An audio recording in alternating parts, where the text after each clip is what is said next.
Hello and welcome to SPMIS Academy. Today we will analyze important newspaper articles of 25th August 2021. Please note you can download the PDF version of today's newspaper analysis by clicking the link given in the comment section. You can also download July 2021 magazine from our website spmisacademy.com. You can also join our WhatsApp group through the link given in the description section for more study materials. This is the list of the topics that we will be covering from today's newspaper. And the first article is taken from editorial segment. It is about procedure to arrest a cabinet minister and a member of parliament. And this topic is important from our syllabus paper 3 Indian polity point of view. So सबसे पहले इस article का context समझते हैं, आखिर ये article आया क्यों है। तो हाल फिलहाल में महाराष्ट्र के बिलोंग करने वाले union minister Narayan Rane, he is a union minister of micro small and medium enterprises, तो एमएसएमई के यूनियन मिनिस्टर हैं। He is also Rajya Sabha member Narayan Rane ji. इन्होंने महाराष्ट्र के चीफ मिनिस्टर उद्धव ठाकरे जी के खिलाफ कुछ स्पीच दिया। वहाँ पे उन्होंने कुछ डेरोगेटरी बातें भी कहीं शायद से, जैसे कि इनको थप्पड़ मार देना चाहिए, something like that. Slap gate नाम से अभी ये आर्टिकल आ रहा है। थप्पड़ मारने की बात कही उद्धव ठाकरे जी को at a speech at Raigad. अब इस स्पीच के बाद महाराष्ट्र सरकार ने एक एफआईआर, इनफैक्ट 3 एफआईआर रजिस्टर कर दिए हैं नारायण राणे के खिलाफ, और महाराष्ट्र पुलिस अब इनको अरेस्ट भी करना चाहती है। इनफैक्ट इनको एक दिन के लिए अरेस्ट भी कर लिया गया था। अब सवाल ये उठता है, बहुत सारे जो कॉन्स्टिट्यूशनल एक्सपर्ट्स हैं वो क्लेम कर रहे हैं कि नारायण राणे के खिलाफ एफआईआर करना और उनको अरेस्ट करना, it was against the protocol of Rajya Sabha. As a union minister and as a member of parliament of राज्य सभा he enjoys certain privileges, और जिसका वायलेशन हुआ इस पर्टिकुलर केस में। अब ये पूरा का पूरा न्यूज़ हमारे किसी काम का नहीं है। डायरेक्टली आपसे मेंस में या पीटी में कोई नहीं पूछ रहा कि बताइए नारायण राणे ने क्या बोला, क्यों उनको अरेस्ट किया गया, ये सब कोई नहीं आपसे पूछ रहा। पूछा जो आपसे जाएगा एट मैक्स वो ये पूछा जा सकता है कि क्या प्रिविलेजेज हैं हमारे मेंबर ऑफ पार्लियामेंट्स को रिगार्डिंग अरेस्ट, कब कब उनको अरेस्ट किया जा सकता है, या आम आदमी के तुलना में इनके पास क्या कुछ एक्स्ट्रा पावर्स हैं या प्रिविलेजेस हैं। तो अगर बात की जाए इनके प्रिविलेजेस की, तो इनके प्रिविलेजेस को हम 2 पार्ट में हमें समझना होगा कि in what cases they can be arrested, in what cases they can be not. तो अगर सिविल केसेस की बात है, I hope you understand civil and criminal cases और इनके बीच का अंतर। वैसे अगले स्लाइड में मैं वो भी आपको ब्रीफली रिवाइज करा दूंगा। बट अगर सिविल केसेस की बात है तो सिविल केसेस में इन लोगों को, मेंबर्स ऑफ पार्लियामेंट को काफ़ी सारे प्रिविलेजेस हैं। फॉर एग्जांपल अगर पार्लियामेंट सेशन में है, जिस हाउस को ये लोग बिलोंग करते हैं वो हाउस सेशन में है, तो उस हाउस के सेशन के 40 दिन पहले और 40 दिन बाद तक इनको अरेस्ट नहीं किया जा सकता है according to section 135 of code of civil procedure.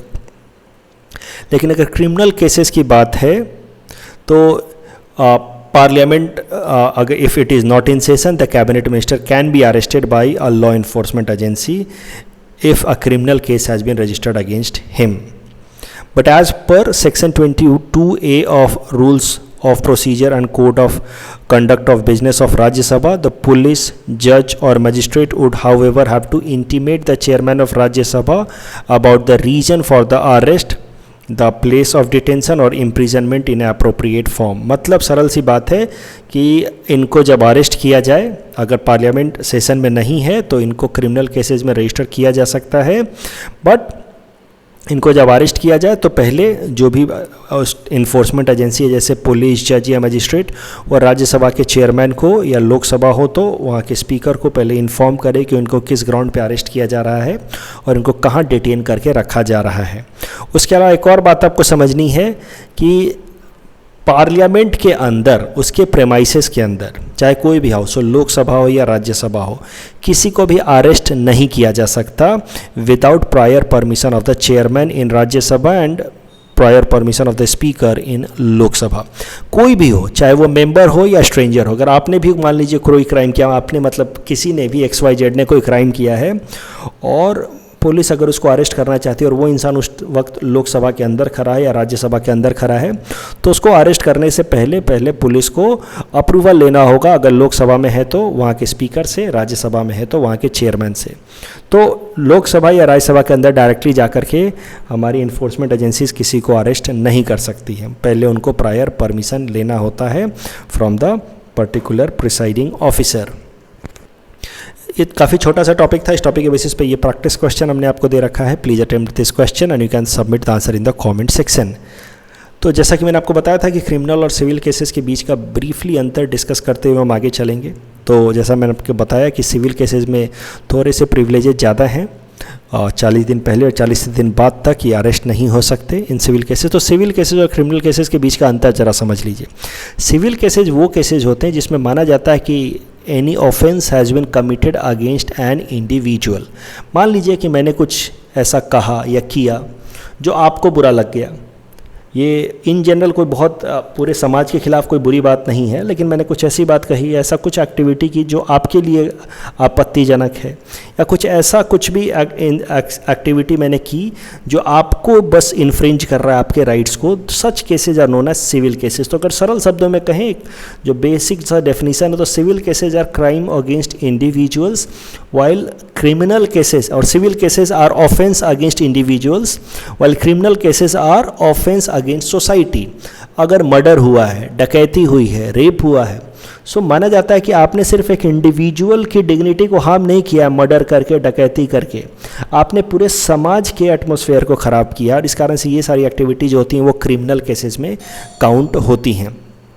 तो criminal cases are considered to be crime against society, they are well codified in IPC, और उसके खिलाफ उसके अंतर्गत जो प्रोसीजर है that is well codified in CrPC. जबकि सिविल केसेज जो हैं वो थोड़े एमॉर्फस हैं, सब कुछ उसमें से कोडिफाइड है in CPC, civil procedure code, बहुत सारे नहीं भी हैं। Civil cases offence against individual, criminal cases offence against society. The next article is taken from national segment. It is about e-Shram portal and this topic is important from our syllabus paper 3 governance point of view. तो काफ़ी छोटा सा topic है।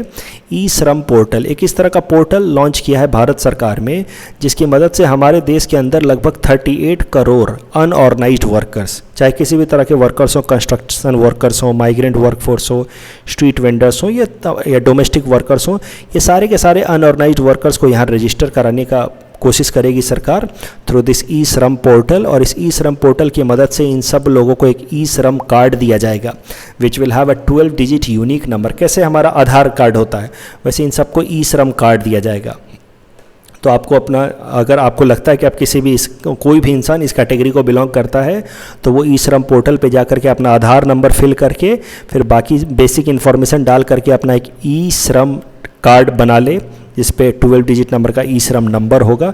इससे फ़ायदा क्या होगा कि जो भी इस तरह के वर्कफोर्स हैं, अनऑर्गेनाइज्ड वर्कफोर्स हैं, उनको प्रॉपर आइडेंटिफाई की जा सकेगी और उनके लिए टारगेटेड तरीके से बेनिफिशियरी स्कीम्स चलाई जा सकेंगी, वेलफेयर स्कीम्स चलाई जा सकेंगी, सोशल सिक्योरिटी स्कीम्स चलाई जा सकेंगी। अगर आप ध्यान से समझिए तो ये अगर ई-श्रम पोर्टल पहले बन गया होता, कोरोना वायरस के कारण जो लॉकडाउन हुआ था पिछले साल, उससे पहले, तो वो जो पैंडेमिक के बाद लॉकडाउन हुए थे और माइग्रेंट वर्कर्स को जितनी तकलीफ हुई थी वो सब नहीं हो पाती, क्योंकि माइग्रेंट वर्कर्स को प्रॉपर तरीके से आइडेंटिफाई किया जा सकता था कि कहाँ कहाँ पे कितने माइग्रेंट वर्कर्स हैं और उसके हिसाब से पॉलिसी बनाई जा सकती थी। तो मोर और लेस आप मान के चलिए ये जो ई-श्रम पोर्टल का कॉन्सेप्ट है, it has come mainly after seeing the plight of migrant workers last year post lockdown. जब पहली बार लॉकडाउन लगा था उसके बाद इनकी हालत को देख करके ये ई-श्रम पोर्टल कॉन्सेप्ट लाया गया कि इन सबको एक जगह लाया जाए, इनके लिए प्रॉपर सोशल सिक्योरिटी स्कीम्स जैसे कि पेंशन स्कीम्स वगैरह, प्रोविडेंट फंड स्कीम्स की व्यवस्था की जाए, प्लस इनके लिए कोई स्पेसिफिक वेलफेयर स्कीम्स की अगर ज़रूरत होगी तो ई-श्रम पोर्टल के इन्फॉर्मेशन की मदद से लाया जा सकता है। और पिछले साल के उस लॉकडाउन के बाद से ही कई सारे इस तरह की स्कीम्स लाए जा रहे हैं, जैसे one nation one ration card. तो one nation one ration card को भी इम्प्लीमेंट करना काफ़ी आसान हो जाएगा आफ्टर ई-श्रम पोर्टल। इस पर अगर रजिस्ट्रेशन पूरा हो जाए तो आपसे मैं क्या कहता हूँ कि अगर आपको अपने आसपास में या अपने घर में इस तरह के डोमेस्टिक वर्कर्स दिखते हैं, हाउसमेट्स दिखते हैं, तो उन सबको ई-श्रम पोर्टल के बारे में बताइए कि आप जाकर के वहाँ रजिस्टर करो, उससे कई सारे बेनिफिट्स फ्यूचर में आपको सरकार की तरफ से मिलेंगे। तो कोई भी इंसान इस तरह का अगर आपको दिखता है जिसको आपको लगता है कि इसके बाकी सारे सोशल सिक्योरिटी स्कीम्स नहीं होंगे, इसका पेंशन नहीं होगा, प्रोविडेंट फंड नहीं होगा, इंश्योरेंस नहीं होगा, तो आप उसको इन्फॉर्म करो ई-श्रम पोर्टल के बारे में। The next article is taken from economics segment. It is about natural gas discovery in Gujarat and this topic is important from our syllabus paper for Indian economy point of view. तो सबसे पहले समझ लेते हैं कि कौन कौन से मेजर एरियाज हैं हमारे देश के अंदर जहाँ पे नेचुरल गैस मिलता है। तो देखिए नॉर्मली कैसा होता है कि जहाँ पे क्रूड ऑयल मिलता है उससे एसोसिएटेड नेचुरल गैस मिलता है, लेकिन कई जगहों पे थोड़ा बहुत फ्री नेचुरल गैस भी मिलता है. So there are two types of natural gas. Associated natural gas means associated with crude oil, other are free natural gas. 3 main region है जहाँ पे नेचुरल गैस मिलते हैं. कच्छ और Khambhat region of Gujarat, Krishna Godavari basin near Andhra Pradesh and Orissa coast, और ये हमारा अपर Brahmaputra basin में. उसके अलावा थोड़ा त्रिपुरा और अरुणाचल प्रदेश में भी मिलता है. अब अगर बात की जाए कौन सा स्टेट लार्जेस्ट प्रोड्यूसर है नेचुरल गैस का, तो it is the state of Assam which is highest natural gas producing state with production of 8.3 million standard cubic metre per day. तो 8.3 million standard cubic metre per day हमारा state Assam produce करता है. और ये जो information मैंने निकाला है it has been taken from a government of India website. तो ये गवर्नमेंट ऑफ इंडिया वेबसाइट से ही मैंने इन्फॉर्मेशन दिया. क्यों मैं इतना डिटेल में बता रहा हूँ, क्योंकि इसको लेकर के कन्फ्यूजन हो गया था. एक आर्टिकल पब्लिश हुआ था इंडियन एक्सप्रेस में जिसमें हमारे petroleum and natural gas minister Dharmendra Pradhan ji ने कह दिया था कि Tripura produces 4.96 million standard cubic metre gas per day and it is largest, Tripura is highest natural gas producer in the country. ये स्टेटमेंट थोड़ा कॉन्ट्राडिक्टरी लग रहा है, क्योंकि एक तरफ तो भारत सरकार के ये वेबसाइट खुद ही कह रहा है कि असम में 8.3 million standard cubic metre per day produce होता है, और दूसरी तरफ त्रिपुरा में जाकर के हमारे petroleum and natural gas minister Dharmendra Pradhan ji ने कह दिया कि त्रिपुरा में 4.96 प्रोड्यूस हुआ है एंड विच इज़ हाईएस्ट. ये स्टेटमेंट थोड़ा गलत है, मतलब थोड़ा कॉन्ट्राडिक्टरी लग रहा है. किसी दूसरे कॉन्टेक्स्ट में उन्होंने कहा होगा. सो मेरा देखिए थोड़ा इस स्टेटमेंट के बाद कॉन्ट्रोवर्शियल हो गया, और कॉन्ट्रोवर्सी सीधा सा है कि कौन सबसे बड़ा प्रोड्यूसर है, असम की त्रिपुरा. तो मेरा अभी भी मानना है कि Assam should be considered the largest producer. लेकिन कई सारे बच्चे ये आर्टिकल मेरे साथ शेयर करते हैं कि सर आपने कहा आसाम, देखो यहाँ पे धर्मेंद्र प्रधान जी ने त्रिपुरा कहा है. तो मुझे लगता है किसी दूसरे कॉन्टेक्स्ट में कहा होगा या गलती से कह दिया होगा. करंट न्यूज़ पे आते हैं. तो वेदांता ग्रुप जो है, जो ऑयल एक्सट्रैक्शन ग्रुप है, जो ऑयल की मैपिंग करती है, सर्वेइंग करती है ऑयल और नेचुरल गैस की कि कहाँ कहाँ ऑयल मिल सकता है. ये एक प्राइवेट कंपनी है. इसी तरह की केन एनर्जी भी है, ऑयल नेचुरल गैस की मैपिंग करते हैं, सर्वेइंग करते हैं. इसी तरीके से सरकारी अगर कंपनियों की बात की जाए तो ONGC और गेल ऑयल और नेचुरल गैस की मैपिंग करते हैं, सर्वेइंग करते हैं कहाँ कहाँ ऑयल और नेचुरल गैस मिल सकता है. तो वेदांता ग्रुप ने एक नया नेचुरल गैस ब्लॉक ढूंढ निकाला है इन गुजरात. इस नया नेचुरल गैस ब्लॉक का नाम है Jaya block and it is in Bharuch district of Gujarat. और जो नया नेचुरल गैस ब्लॉक ढूंढ निकाला है वेदांता ग्रुप ने, it has been found under open acreage licensing programme. This open acreage licensing programme comes under hydrocarbon exploration and licensing policy HELP help. तो क्या है ओपन एक्रेज लाइसेंसिंग प्रोग्राम, इसको detail में समझते हैं. जिसके अंतर्गत ये जया ब्लॉक ढूंढ निकाला है वेदांता ग्रुप ने in Bharuch district of Gujarat as a new natural gas block. तो सबसे पहले ये पूरी की पूरी पॉलिसी समझते हैं. Hydrocarbon exploration and licensing policy help. ये हेल्प जो पॉलिसी है 2016 में लाई गई थी by the government of India. और उसके पहले नेचुरल गैस और ऑयल को एक्सट्रैक्ट करने के लिए और मैपिंग सर्वेइंग के लिए जो पॉलिसी थी NELP, new exploration and licensing policy, उसको रिप्लेस करके ये हेल्प लाया गया था 2016 में. तो हेल्प के कुछ इंपॉर्टेंट फीचर्स पहले देखते हैं. हेल्प की सबसे इंपॉर्टेंट फीचर है यूनिफॉर्म लाइसेंसिंग. तो यूनिफॉर्म लाइसेंसिंग का मतलब ये है कि एक ब्लॉक का पूरा लाइसेंस एक बार में दे दिया जाएगा. समझिए इस बात को, इस फिगर को देखिए. आपको मैंने जैसा पहले बताया कि ऑयल नेचुरल गैस सब साथ में ही मिलते हैं बहुत सारे जगहों पे. नीचे में ऑयल रहता है और फिर ऊपर वाला जो फ्री स्पेस होता है वहाँ पे गैस भी मिल जाता है. इसको एसोसिएटेड नेचुरल गैस कहते हैं. तो जो पुरानी पॉलिसी थी NELP, new exploration and licensing policy, उसमें कैसा होता था कि गैस एक्सट्रैक्ट करने का कॉन्ट्रैक्ट किसी और कंपनी को दे दिया जाता था, ऑयल एक्सट्रैक्ट करने का कॉन्ट्रैक्ट किसी और कंपनी को दे दिया जाता था. तो एक ही ब्लॉक के अंदर ऑयल कोई और कंपनी एक्सट्रैक्ट कर रही है, गैस कोई और कंपनी एक्सट्रैक्ट कर रही है. इस कारण से थोड़े बहुत कन्फ्लिक्ट भी होते थे और ऑपरेशनल कॉस्ट भी बढ़ जाता था. तो अब हेल्प के अंतर्गत जो नई पॉलिसी ला गई है 2016 में, हाइड्रोकार्बन एक्सप्लोरेशन लाइसेंसिंग पॉलिसी, उसके अंतर्गत यूनिफॉर्म लाइसेंसिंग दी जाती है. यूनिफॉर्म लाइसेंसिंग मतलब एक ही कंपनी को ये पूरा का पूरा ब्लॉक दे दिया जाएगा. गैस भी अब आप ही निकालो, ऑयल भी आप ही निकालो. तो ये पूरा का पूरा ब्लॉक का ऑक्शन एक साथ होगा और जो ये ब्लॉक लेगा वो गैस भी एक्सट्रैक्ट करेगा, ऑयल भी एक्सट्रैक्ट करेगा. फिर है ओपन एक्रेज पॉलिसी. या ओपन एक्रेज लाइसेंसिंग प्रोग्राम, जिसके अंतर्गत वेदांता ने ढूंढ निकाला है ये नया oil block, natural gas block, Jaya block in Bharuch district of Gujarat. तो क्या है ओपन एक्रेज लाइसेंसिंग प्रोग्राम, वो जरा समझते हैं। समझिए, इस फिगर की मदद से समझिए। मान लीजिए कि किसी कंपनी को लगता है कि यहाँ पे इस पर्टिकुलर एरिया में ऑयल और नेचुरल गैस मिल सकता है, उसको लगता है कि यहाँ पे ऑयल नेचुरल गैस मिल सकता है। उसने मान लीजिए सर्वेइंग की, अपनी प्लानिंग की, उससे उसने ढूंढ निकाला कि यहाँ पे सर ऑयल नेचुरल गैस मिल सकता है। जो पुरानी पॉलिसी थी नेल्प वाली, एक बात तो आप जानते ही होंगे कि सेडिमेंट्री रॉक्स में ही ऑयल और नेचुरल गैस मिलते हैं, मेटामॉर्फस रॉक में वो नहीं मिल सकते। तो सेडिमेंट्री रॉक में ये सारी कंपनियां सेडिमेंट्री रॉक्स में ऑयल नेचुरल गैस ढूंढती हैं, सर्वेइंग करती हैं। तो सेडिमेंट्री रॉक में मान लीजिए किसी कंपनी को पता चल गया कि अच्छा यहाँ पे ऑयल नेचुरल गैस मिल सकता है, या उसको पता चल गया कि यहाँ पे है। अब पहले क्या होता था इस नेल्प पॉलिसी के अंतर्गत, न्यू एक्सप्लोरेशन लाइसेंसिंग पॉलिसी के अंतर्गत, कि आपको अगर पता भी चल गया कि यहाँ पे ऑयल नेचुरल गैस है, तब भी आप उसको एक्सट्रैक्ट नहीं कर सकते, आपको इंतजार करना होगा। मान लीजिए ओएनजीसी को पता चल गया कि यहाँ पे ऑयल नेचुरल गैस है, तब भी वो यहाँ पे ऑयल नेचुरल गैस को एक्सट्रैक्ट नहीं कर सकते, उसको इंतजार करना होगा कि सरकार इस ऑयल और नेचुरल गैस ब्लॉक का टेंडर निकालेगी, उस टेंडर को हम भरेंगे और फिर उस टेंडर में अगर हमें वो मिल गया तो जाकर के हम ऑयल नेचुरल गैस यहाँ से एक्सट्रैक्ट कर पाएंगे। तो ये था पहले का तरीका। लेकिन अब ये जो नया तरीका है ओपन एक्रेज लाइसेंसिंग प्रोग्राम जो है, जो भारत सरकार लाई under HELP, that was brought in 2016, इसके हिसाब से अब कंपनियां फ्री हैं, वो अपने हिसाब से सर्वे कर सकती हैं, मैपिंग कर सकती हैं, और अगर उनको पता चल गया कि यहाँ पे ऑयल नेचुरल गैस है तो भारत सरकार के पास अपना बिड जमा कर सकती हैं बिना इसके ओपन हुए। इसके लिए कोई अलग से ऑक्शन या बिडिंग की ज़रूरत नहीं है कि भारत सरकार जब बिड ओपन करेगी तभी हमें जाना है। अगर हमें पता चल गया कि यहाँ पे ऑयल नेचुरल गैस है तो आप फिर डाल सकते हैं भारत सरकार के पास बिडिंग के लिए कि सर यहाँ पे ऑयल नेचुरल गैस है और हम यहाँ पे ऑयल नेचुरल गैस को अब एक्सट्रैक्ट करना चाहते हैं। तो ऐसा नहीं है कि आपने यहाँ पे ढूंढ निकाला ऑयल और नेचुरल गैस और आपने रिपोर्ट सबमिट कर दिया कि सर यहाँ पे ऑयल नेचुरल गैस है और हम इसको एक्सट्रैक्ट करना चाहते हो, तो सरकार आपको दे देगी एक्सट्रैक्ट करने के लिए। ऐसा नहीं है।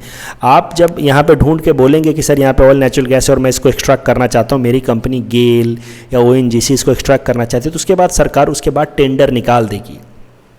पहले कैसा होता था, आपको इंतजार करना होता था, आपने ढूंढ निकाला है फिर भी आप इंतजार करें कि टेंडर निकलेगा। लेकिन नहीं, इस बार अगर आपने नई पॉलिसी के हिसाब से आपने अगर ढूंढ निकाला है एक particular block, oil and natural gas block, तो फिर आप जैसे ही रिपोर्ट सबमिट करेंगे सर यहाँ पे ऑयल नेचुरल गैस है और मैं इसको एक्सट्रैक्ट करना चाहता हूँ यहाँ के ऑयल नेचुरल गैस को, तो सरकार उसके लगे हाथ टेंडर निकालेगी और इनवाइट करेगी बाकी सारी कंपनियों को। जैसे मान लीजिए गेल ने ढूंढ निकाला ऑयल और नेचुरल गैस, तो बाकी सारी कंपनियों को इन्वाइट करेगी कि आप बताइए इस ऑयल नेचुरल गैस को एक्सट्रैक्ट करने के लिए कितना प्रॉफिट हमारे साथ शेयर करेंगे, कितना पैसा आप हमारे साथ शेयर करेंगे, हमें कितना रेम्यूनरेशन देंगे, कितना रॉयल्टी देंगे। ठीक है, तो बाकी तमाम कंपनियां जो हैं अपना अपना प्रपोजल ला करके देंगी कि सर मैं इतना % दूंगा, मैं इतना पैसा रॉयल्टी में दूंगा। जो कंपनी बेस्ट प्रपोजल देगी उसको वो कॉन्ट्रैक्ट दे दिया जाएगा। लेकिन इसमें स्विस चैलेंज को फॉलो किया जाता है इस ऑक्शन में। स्विस चैलेंज कैसा होता है कि मान लीजिए गेल ने ये ब्लॉक ढूंढ निकाला है कि ये पर्टिकुलर ब्लॉक मिलना चाहिए सर, यहाँ पे ऑयल नेचुरल गैस है और मैं इसको एक्सट्रैक्ट करना चाहता हूँ। तो सबसे पहले गेल का प्रपोजल मांगा जाए, ठीक है सर आप बताओ, का सरकार पूछे कि आप कितना पैसा दोगे, तो गेल ने कहा कि मैं 25% दे दूंगा सर, इसका जो भी रेवेन्यू आएगा उसका 25% आपके साथ शेयर कर दूंगा। तो बाकी कंपनियों को भी एक बार मौका दिया जाएगा कि कोई क्या 25% से ज़्यादा दे सकता है। Can any other company beat this particular proposal. अगर कोई दूसरी कंपनी कहती है हाँ सर मैं 20% दे सकता हूँ, ओएनजीसी ने कह दिया हाँ सर मैं 20% दे सकता हूँ, तो इसका मतलब ये नहीं कि ओएनजीसी को सीधा सीधा कॉन्ट्रैक्ट दे दिया जाएगा। तो ओएनजीसी ने कहा मैं 20% दूंगा, तो फिर गेल से पूछा जाएगा कि भैया तुमने पहले कहा था 25 और ओएनजीसी दे रहा है 20, लेकिन चूंकि तुम पहले बिडर थे, तुमने ढूंढ निकाला था ये एरिया, इसलिए हम तुम्हें दोबारा मौका दे रहे हैं। तो जो ओरिजिनल बिडर होता है, जो फर्स्ट बिडर होता है जिसने एरिया ढूंढा होता है, उसको बेस्ट बिडर को बीट करने के लिए एक और मौका दिया जाता है कि अब बताओ तुम 20% दे सकते हो या इससे बेहतर दे सकते हो। और अगर गेल ने कहा कि हाँ सर हम 20% दे देंगे, तो फिर वो कॉन्ट्रैक्ट गेल को ही दे दिया जाएगा, मतलब ओरिजिनल कंपनी को दे दिया जाएगा। That is known as Swiss challenge. Swiss challenge में जो ओरिजिनल कंपनी होती है पहले उसका बिड लिया जाता है, फिर others are asked to beat this particular bid, और जो बेस्ट बिड देता है फिर जो ओरिजिनल बिडर है उसको अलाउ किया जाता है to beat the best bid. तो इस तरीके से ओरिजिनल बिडर को थोड़ा एडवांटेज होता है, लेकिन इसका मतलब ये नहीं कि उसको ही वो बिड मिल जाएगी। That is known as Swiss challenge. तो ये ओपन एक्रेज पॉलिसी में स्विस चैलेंज माना जाता है, किया जाता है। इसके अलावा एक और प्रोविज़न है, आई होप आपको ओपन एकरेज पॉलिसी समझ आ गया। तो ओपन एकरेज प्रोग्राम के अंतर्गत ही ये जया नेचुरल गैस ब्लॉक को ढूंढ निकाला है वेदांता ने। अब वेदांता इसके लिए अपना बिड सबमिट करेगा, ओरिजिनल एक्सप्लोरर कंपनी वेदांता है, वो अपना बिड सबमिट करेगा, उसको कोई बीट कर पाएगा तो फिर दूसरी कंपनी को मिलेगा, अदरवाइज वेदांता को ही मिल जाएगा इसको एक्सट्रैक्ट करने के लिए। एक और चीज़ है रेवेन्यू शेयरिंग मॉडल। तो पहले जो पॉलिसी थी ना नेल्प, उसमें था प्रॉफिट शेयरिंग, लेकिन ये हेल्प में भारत सरकार लेकर के आई है रेवेन्यू शेयरिंग मॉडल। तो प्रॉफिट में कैसा होता है कि मान लीजिए कि आपकी कंपनी, आपने आज बिजनेस स्टार्ट किया, हो सकता है कि आपकी कंपनी 5 साल तक भी प्रॉफिट ना कमा पाए, मतलब जो पुराना पैसा आपने खर्च किया है बस वही निकालने में लगे हैं, तो प्रॉफिट विल बी जीरो। मान लीजिए आपने कोई कंपनी स्टार्ट की और 1 करोड़ रुपये पहले ही खर्च कर दिया, अब हर महीने 20-20 हज़ार लाख भी कमा रहे हैं, तो 5 महीने बाद जा कर के प्रॉफिट होगा। लेकिन जो 20 लाख आप पहले महीने से कमा रहे हैं that is consider to be revenue. तो रेवेन्यू इज टोटल सेल, जबकि प्रॉफिट इज ओवरऑल मार्जिन। तो कंपनियां क्या करती थी पहले वाले ब्लॉक में, पहले वाली पॉलिसी के हिसाब से जिन जिन कंपनियों को कॉन्ट्रैक्ट मिला, फॉर एग्जांपल ये आप कृष्णा गोदावरी बेसिन देख रहे हैं, यहाँ पे रिलायंस इंडस्ट्री लिमिटेड को एक्सट्रैक्ट करने का कॉन्ट्रैक्ट मिला था, और वो मिला था अंडर नेल्प, पुरानी वाली पॉलिसी में, जिसमें था प्रॉफिट शेयरिंग। अब रिलायंस इंडस्ट्री यहाँ पे क्या कहती है, दिखाती थी बार बार कि सर प्रॉफिट ही नहीं हो रहा है, हमारा खर्चा इतना हो गया है, जेब से लग रहा है सर, लॉस में जा रहे हैं। तो लॉस दिखा रहे थे जानबूझ करके, कम प्रोड्यूस कर रहे थे जानबूझ करके ऑयल नेचुरल गैस, ताकि लॉस में रहें या कट टू कट रहें, लेकिन प्रॉफिट में ना जाए, ताकि सरकार से प्रॉफिट ना शेयर करना पड़े। इस तरह के कुछ इशूज़ निकल के आ रहे थे। कुछ आर्टिकल्स में ऐसी बात लिखी गई थी कि Reliance industry perhaps is delaying production of natural gas from KG basin in Andhra Pradesh so that they need to share lesser profit margin with the government. तो प्रॉफिट शेयरिंग मॉडल में ये दिक्कत था कि प्रॉफिट होगा नहीं तो कहाँ से शेयर करोगे, और कंपनियां जो है अपने प्रॉफिट को डिले कर देती थी खर्चे को बढ़ा करके। तो सरकार ने इस बार कर दिया क्या, नई पॉलिसी में हेल्प में, कि हम रेवेन्यू शेयरिंग करेंगे। रेवेन्यू शेयरिंग, जो पहले दिन से कमाई होगी उसका एक सर्टेन % हमको चाहिए, हमें नहीं मतलब कि तुम्हारा प्रॉफिट हुआ या लॉस हुआ, वी वांट रेवेन्यू शेयरिंग। उसके अलावा प्राइसिंग का जहाँ तक सवाल है, चौथा प्रोविजन रिगार्डिंग हेल्प, कि कंपनियों को अलाउ किया गया है कि आप ऑयल नेचुरल गैस एक्सट्रैक्ट कीजिए और मार्केट में बेचिए मार्केट रेट के हिसाब से। सरकार आपको गाइड नहीं करेगी कि आपको कितने में बेचना है, कितने में नहीं बेचना, मतलब डीरेगुलेट कर दिया है ऑयल नेचुरल गैस सेक्टर को। इसी कारण से तो पेट्रोल डीजल के प्राइस इतने ऊपर चले गए हैं। पहले सरकार जो अब गाइड करती थी कि भाई इससे कम में बेचिए, कहीं ना कहीं सरकार सब्सिडी देती थी, तो वो रेगुलेशन वाला फेज था, where government used to give subsidy, where government used to regulate the oil and natural gas producers to sell their product at a particular rate only. But अब सरकार रेगुलेट नहीं करती है, it has been completely deregulated, which is one of the reason why petrol and diesel are costly so much in current times. इस topic के basis पे practice question हमने आपको दे रखा है, please attempt this question and you can submit the answer in the comment section. The next article is taken from Assam segment, it is about north eastern region district SDG index. This topic is important from our syllabus paper 6 Assam issues point of view. तो what is the current news, जरा देखते हैं। नीति आयोग ने ministry of development of north east region के साथ मिल करके फैसला लिया है कि it will be launching north east region district SDG index. There will be a dashboard also, and this district SDG index report and dashboard will be published on 26th August 2020। यानी कि कल ये district SDG index publish हो जाएगा along with dashboard, जिसमें सब कुछ दिखेगा। तो क्या है district SDG index, ये जरा समझते हैं। एकदम बेसिक तरीके से अगर समझें तो आपने देख रखा है कि SDG इंडिया इंडेक्स पब्लिश हुआ था, जिसमें हमारे देश के 2800 स्टेट का परफॉर्मेंस दिखाया गया था बाई नीति आयोग कि 2800 स्टेट किस तरह से काम कर रहे हैं regarding achievement of SDG targets. तो ये तो 28 स्टेट के बीच में कंपटीशन था, उनको स्कोर दिया गया था, जिसमें Assam one of the lowest ranking states में आया था। अब कैसा है कि जो नॉर्थ ईस्ट के स्टेट्स हैं उनके अंदर अलग अलग डिस्ट्रिक्ट्स के अंदर एसडीजी गोल्स को अचीव करने के लिए कितना बेहतर काम किया जा रहा है, उसको दिखाने के लिए, रिफ्लेक्ट करने के लिए ये SDG district SDG index publish किया जा रहा है फॉर नॉर्थ ईस्टर्न रीजन। और एक प्रॉपर डैशबोर्ड भी होगा जिसमें आपको अलग अलग स्टेट के डिस्ट्रिक्ट्स का परफॉर्मेंस दिख जाएगा regarding achievement of SDG targets. This has been developed by NITI Aayog along with ministry of donor development of north eastern region having technical support with UNDP. ये यूएनडीपी है, जो SDG गोल्स को भी achieve करने में दुनिया भर के देशों की मदद करती है। तो इसने ये SDG indicator, district SDG indicators बनाने में मदद की है मिनिस्ट्री ऑफ डोनर की और नीति आयोग की फॉर नॉर्थ ईस्टर्न रीजन। ये कल लॉन्च हो जाएगा। कल जो हमने प्रैक्टिस क्वेश्चन दिया था उसका आंसर देख लेते। First question was regarding corporate social responsibility. It is a moral obligation. It was a moral obligation till 2013 but made a legal obligation as a result of amendment to the companies act 1956। Absolutely correct. Companies have to spend 2% of the net turnover towards development of society. यहाँ पे जाकर के statement गलत हो गया कि 2% of the profit था, not of the total turnover the companies have to spend. So companies have to spend 2% of their profit, not of turnover. So the correct answer will be option A, 1 only. That's all from our side for today. Thanks for watching.